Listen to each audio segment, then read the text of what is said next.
বিয়ের উদ্দেশ্যে পাত্রপাত্রী একে অপরকে জানার জন্য কতটুকু যোগাযোগ করতে পারে? এখানে লিখে দাও। না না না, মুখে করতে পারে, মুখে কোনো সমস্যা নাই। আমি ওই যে আরেকজনকে বলতেছি, যে কেউ মাইক্রোফোন নিয়ে, মাউথপিস নিয়ে ডাইরেক্ট প্রশ্ন করতে পারে, কোনো আপত্তি নেই। এটা একটু শেষ করি। বিয়ের উদ্দেশ্যে পাত্রপাত্রী একে অপরকে জানার জন্য কতটুকু যোগাযোগ করতে পারে? শরীয়ত সম্মত বিধান কি?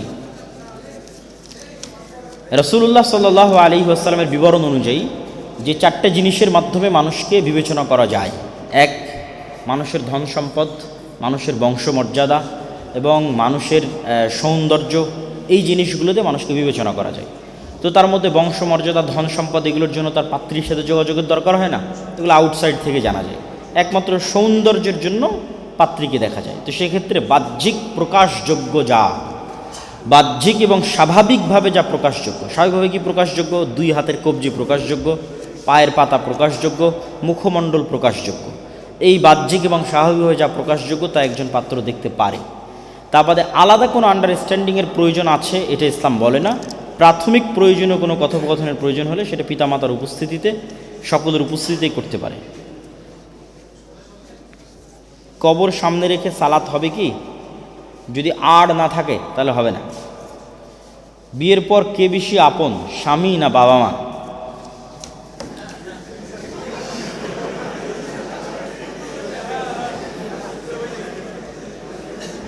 দায়িত্বের দিক থেকে অবশ্যই স্বামীর দায়িত্ব আপনার ওপর বর্তাবে। এটি আপনার প্রথম এবং ফার্স্ট প্রায়োরিটি হবে দায়িত্বের দিক থেকে। ভালোবাসার দিক থেকে মানুষের অন্তরের উপর কারো নিয়ন্ত্রণ নাই, এবং এইটার জন্য সে পাকড়াও করা হবে এমনও নয়। তার অন্তরে যদি তার পিতামাতার প্রতি ভালোবাসা বেশি থাকে তার স্বামীর তুলনায়, সেটার জন্য তাকে গ্রেফতার করা হবে, ধরা হবে, এরকম নয়। বাট দায়িত্বের দিক থেকে অবশ্যই ফার্স্ট প্রায়োরিটি হবে তার স্বামী, তার সন্তান সন্ততির দায়িত্ব তাকে পালন করা। আর তার বাবা মায়ের দায়িত্ব ফার্স্ট প্রায়োরিটি হবে তার ভাইদের। ইসলামে তো নারী নেতৃত্ব হারাম, বিভিন্ন ছাত্র পরিচালনা করেন, এটি কি জায়েজ কিনা? দাওয়াত দেওয়ার উদ্দেশ্যে মেয়েদের সফর করার প্রমাণ পাওয়া যায় না। নিজ নিজ এরিয়া, নিজ নিজ এলাকায়, নিজ নিজ গণ্ডির মধ্যে তারা দাওয়াত দিতে পারে। সেক্ষেত্রে স্কুল কলেজে যদি আসে, তারা ফ্রেন্ড সার্কেল একত্রিত হয়ে, বান্ধবীরা একত্রিত হয়ে যদি দাওয়াতি কাজ করে তাদের স্কুল, তাদের কলেজে, যেহেতু সেখানে তারা নিয়মিত আসেই, তো এটা খারাপ কিছু নয়। আর নেতৃত্বের ক্ষেত্রে অবশ্যই ইসলাম সবসময় পুরুষকে প্রায়োরিটি দেয় নেতৃত্বের জায়গায়। উত্তম চরিত্র গঠনের জন্য কিছু উপদেশ দিন। রাসূলুল্লাহ সাল্লাল্লাহু আলাইহি ওয়াসাল্লামের জীবনী। আকিকা করে নাম রাখার পর নাম পরিবর্তন করতে চাইলে কি কুরবানি করা লাগবে? লাগবে না। এক সময় অনেক পাপ করেছি, কিন্তু এখন আল্লাহর কাছে ক্ষমা চাই, কোন ইবাদত করলে আল্লাহ বেশি ক্ষমা করেন? খুব সুন্দর প্রশ্ন। প্রথমত নিশ্চিত করতে হবে আর যেন পাপ না হয়। তো যখন আপনি এটা নিশ্চিত করতে যাবেন আর যেন পাপ না হয়, তখন সবচেয়ে বেশি প্রায়োরিটি পাবে 5 ওয়াক্ত সালাত। কেন 5 ওয়াক্ত সালাতের 1 ওয়াক্ত সালাত ইচ্ছাকৃত মিস মানে অনেক বড় গুনাহ। তাহলে গুনাহমুক্ত থাকার 1 নম্বর শর্ত হচ্ছে 5 ওয়াক্ত সালাত। আচ্ছা, 5 ওয়াক্ত সালাত নিজেই অতীতের গুনাহকে মাফ করতে পারে। 2, রমজান মাস মানুষের অতীতের গুনাহকে মাফ করতে পারে। তারাবির সালাত, লাইলাতুল কদরের রাত মানুষের অতীতের গুনাহকে মাফ করতে পারে। এমনি নফল সিয়াম মানুষের অতীতের গুনাহকে মাফ করতে পারে। হজ মানুষের অতীতের গুনাহকে মাফ করতে পারে, কবুল হজ। আর সর্বোচ্চ হচ্ছে দান।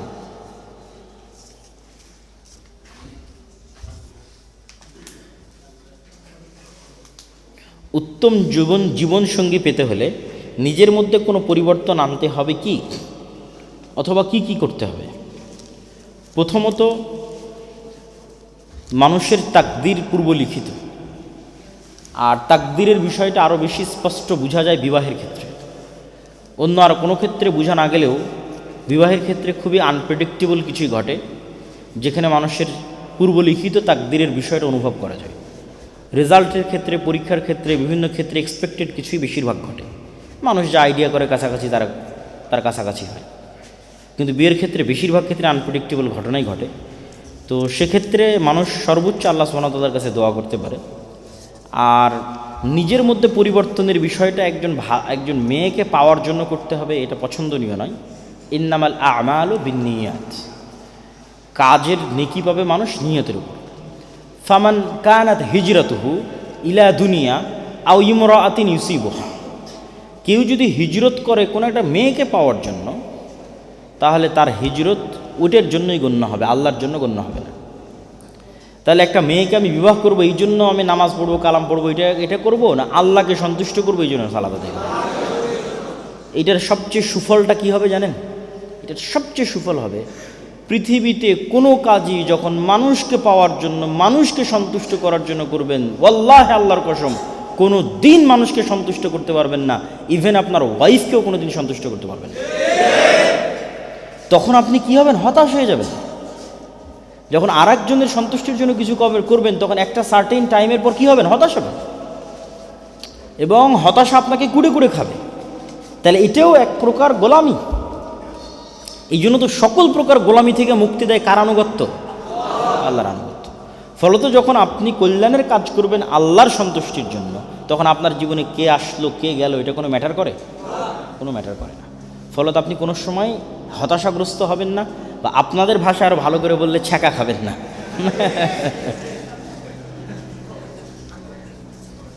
রাগের বশে আমি এক আপুর কিছু ব্যবহারের জিনিস নষ্ট করেছিলাম।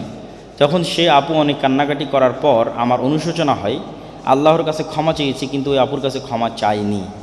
যেহেতু মানুষের সাথে সম্পৃক্ত, সেহেতু মানুষের কাছে ক্ষমা চাইতেই হবে। বিয়ে করার উপযুক্ত সময় কখন? বিয়ে করার উপযুক্ত সময় যখন সে বিবাহের যোগ্য। দুইটা মতবাদেরই আমি বিরুদ্ধে। একদল মানুষ আছে এই মতবাদের প্রচারক, এখনই 15, 16, 17, 18, 19, 20 এই বয়সে বিয়ে করে ফেলতে হবে। তো পিতা যদি দায়িত্ব নেয় সেটা ভিন্ন কথা। পিতা যখন দায়িত্ব নিচ্ছে না আর তার বিবাহের যোগ্যতা নাই, তখন বিবাহ করাটাও একটা ফিতনা। কেন ফিতনা? তখন আর একজনের অধিকার সে নষ্ট করছে। একজন মেয়েকে তার অধিকার সে দিতে পারছে না। এটা অনেক বড় অপরাধ, যেটা আজকে আমরা আলোচনা করেছি। এটা ইনজাস্টিস, অন্যায়। তাহলে একজন মেয়েকে, স্ত্রীকে তার অধিকার দেওয়ার মতো যোগ্যতা থাকতে হবে, তথা তার বাড়ি, তার মাথার উপর ছাদ দেওয়ার যোগ্যতা থাকতে হবে, তার মুখে খাবার তুলে দেওয়ার যোগ্যতা থাকতে হবে। তবে তার মানে এই নয় যে একদম কোটিপতি হয়ে এস্টাবলিশড হয়েই হতে হবে, এইটা না। একটা ন্যূনতম যোগ্যতা, যেই যোগ্যতা একজন মানুষ পার হয়, এবং ওই ধরনেরই সে কম এক্সপেক্ট করে এরকম যে নারী যারা অল্পে সন্তুষ্ট, তাহলে কখনোই সে ডিস্টার্বড হবে না তার ফুল লাইফে। অল্পে সন্তুষ্ট মেয়েকে খুঁজে নিয়ে আসতে হবে।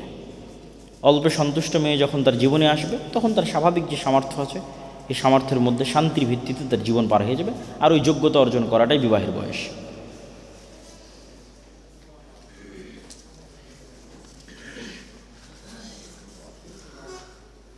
অনেক কোরআনের হাফেজ ও মুফতিকে নাস্তিক হতে দেখেছি।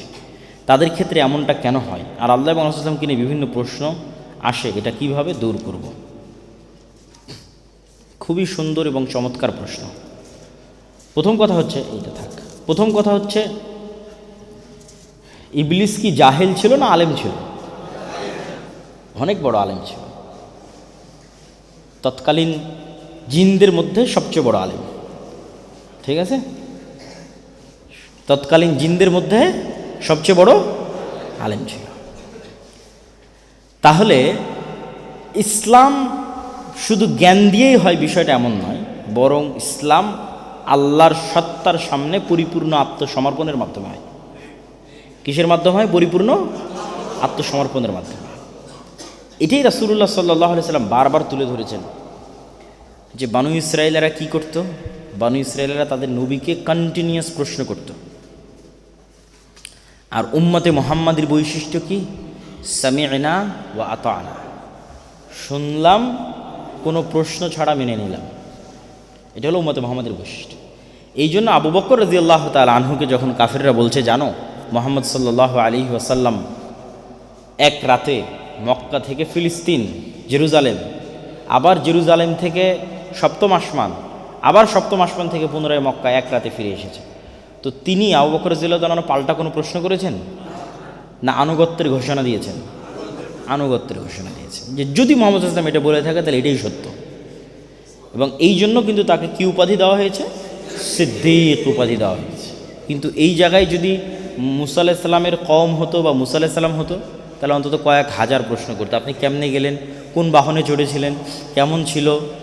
এত তাড়াতাড়ি কেমনে গেলেন? কেমনে আসলেন? অসংখ্য প্রশ্ন। তো উম্মতে মুহাম্মাদের বৈশিষ্ট্য হচ্ছে সামি'না ওয়া আতা'না। তো আলেম হলেই সে তার জ্ঞান অনুযায়ী আমল করবে, এটা আপনাকে কে বলল?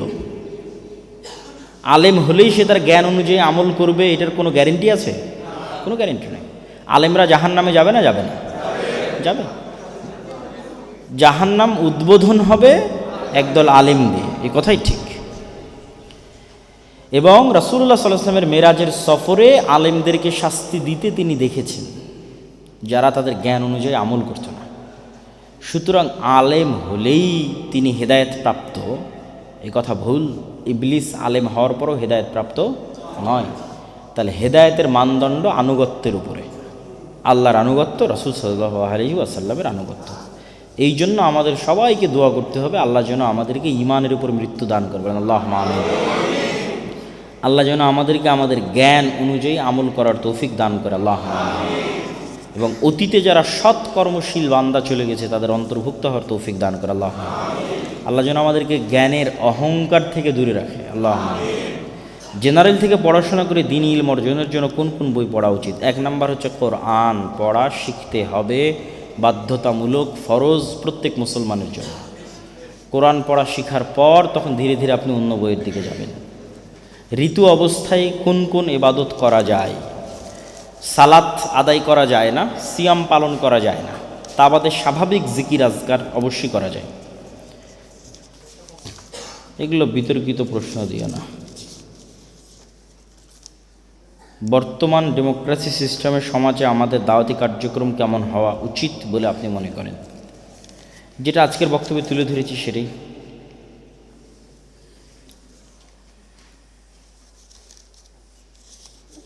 শায়েখ সমাজ কল্যাণ তাহলে অনেকের কর্মসংস্থান সৃষ্টি হতো, এরকম কোনো পরিকল্পনা আছে কি? দোয়া করো যেন আমরা করতে পারি, আল্লাহুম্মা আমিন। শায়েখ বর্তমান নারী ধর্ষণের কারণ থেকে রক্ষা পাওয়ার উপায় কি? অবৈধ সম্পর্কে উদ্বুদ্ধ করে এই ধরনের কন্টেন্ট বেশি সমাজে, সোশ্যাল মিডিয়া থেকে শুরু করে ইউটিউব, ফেসবুক, টিকটক থেকে শুরু করে সকল জায়গায় নারীর শরীরকে বিক্রিযোগ্য এবং উপভোগ্য পণ্য বানানো হয়েছে এবং এইটাই সমাজের মধ্যে প্রবেশ করিয়ে দেওয়া হচ্ছে। এইটাই সমাজে ফিতনা এবং ফাসাদ সৃষ্টি করতেছে। তো প্রথমত আমাদের আগে ওই জায়গা শুরুর থেকে, যেখানে ওষুধ, যেখানে রোগ, সেখানে ওষুধ দিতে হবে। যুবক যুবতী বিয়ের পূর্বে শারীরিক সম্পর্কে গেলে তাদের বিয়ের বিধান কি? সুযোগ থাকার পরও যদি বিয়ে না করে এক্ষেত্রে কী করণীয়, যেন ক্ষমা পাওয়া যাবে কি না?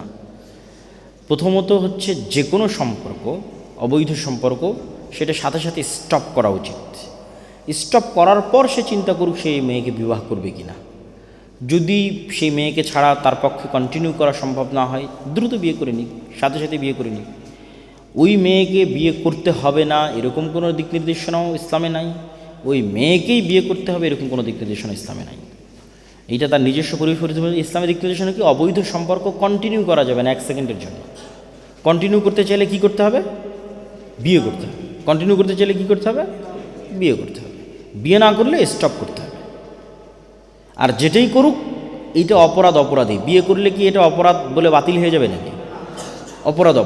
তাহলে বিয়ে করলেও ক্ষমা চাইতে হবে, বিয়ে না করলেও আল্লাহর কাছে ক্ষমা চাইতে হবে। অনুমতি ছাড়াই আমার মেয়ে বিবাহ করেছে, এটা এখন কিভাবে জায়েজ হবে? শুধু মেনে নিলেই হবে না নতুন করে আপনি উপস্থিত হয়ে বিবাহ পড়াবেন? গণতন্ত্র দিয়ে ইসলাম প্রতিষ্ঠা। প্রথমত আমি বলি যে গত 16 বছর কিসের শাসন ছিল? গণতন্ত্রেরই শাসন ছিল। গত 50 বছর কিসের শাসন ছিল? একদম 47 থেকে শুরু করে গত 70 বছর পাকিস্তান বিরোধী কিসের শাসন ছিল?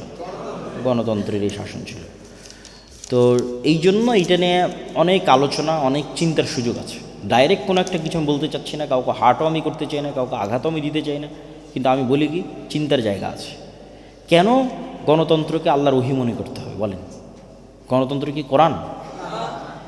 কেন গণতান্ত্রিক দেশে এই অধিকার থাকবে না যে আমি ইটসেলফ একদম গণতন্ত্রকে ডাইরেক্ট প্রশ্ন করতে পারি? প্রশ্ন করতে পারি না বলেন? পারি। আপনি যদি সবাইকে প্রশ্ন করতে পারেন, আমি গণতন্ত্রকে প্রশ্ন করতে পারি। এইটা কেমনে হারাম হয়ে গেল গণতান্ত্রিক দেশে যে আপনি গণতন্ত্রকে প্রশ্ন করতে পারবেন না? ডাইরেক্ট গণতন্ত্র অ্যাজ এ থিওরি এটা জাস্টিস প্রতিষ্ঠায় ব্যর্থ, ইটসেলফ এটা ইনজাস্টিস। এই প্রশ্নটা আমি কেন করতে পারি না? অবশ্যই করতে পারি। এবং আপনি যদি আর 10টার বিরুদ্ধে আওয়াজ উঠাইতে পারেন তা আমিও এটার বিরুদ্ধে আওয়াজ উঠাইতে পারি। তো সেক্ষেত্রে অবশ্যই চিন্তার জায়গা আছে। এইটা কোনো আল্লাহর লেখা ওহিও নয়, কোরআনের কোনো বাণীও নয়, ঠিক আছে। সেক্ষেত্রে মানুষ এটার পিছনে প্রশ্ন উঠাইতে পারে। আবার কেউ যদি মনে করে যে না, এখনকার বর্তমান পরিস্থিতির জন্য এটাই আমার জন্য সুইটেবল, সেটা তার নিজস্ব ইজতেহাদ।